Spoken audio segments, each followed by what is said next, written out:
بسم الله الرحمن الرحيم. shirkada IFCOM Construction Company runtii waa guri si fiican loogu farayareystay.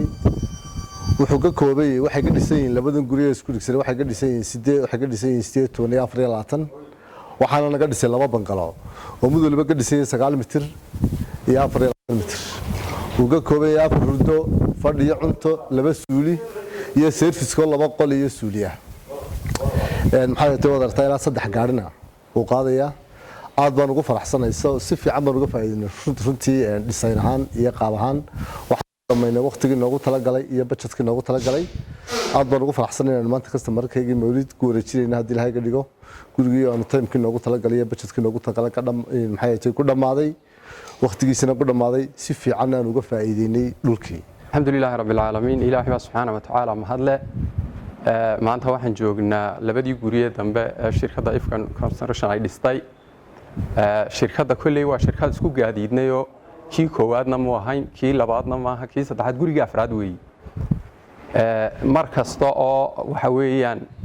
anu isasiyo gudagalana wax badan baa noo baxay guriyi hore intaan ka dhisnay intan in leeg bay ahayd laakiin iyagu dhismuhu bay lahaayeen naqshada may lahayn marka waxa dhacday guriga imika afarta gaadhi gelayaan oo kale maqsin way ka dhinaayeen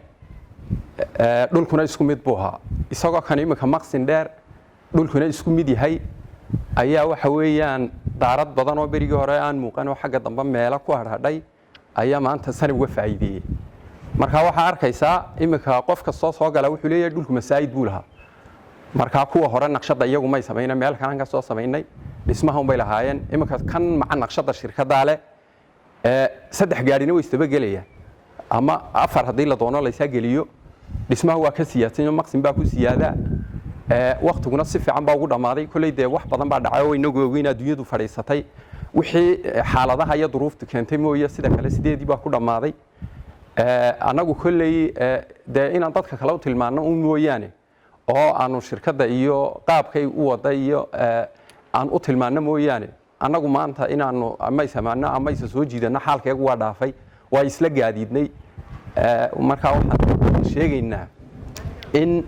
aan shirkadan cadaad dhulka uu dhiibato ay maca naqshada iyo sida ugu faa'iidada badan ay kaaga dhigayaan aan xataa u baahnayn inaad meel kale inta naqshada ka keento saay ugu dhisatira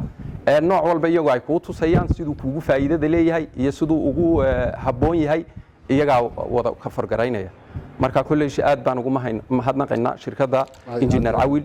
ma sha Allah waxaanu leenahay customerka iyaga IFCOM Construction Company ku soo dhawaada IFCOM Construction Company ka faa'iideysa dhulkaaga sida ugu wanaagsan farsamo tayo leh casriya amaano buuxda iyo shaqada oo lagu dhameeyo waqtigeeda ku soo dhawaada mawlidina gudafra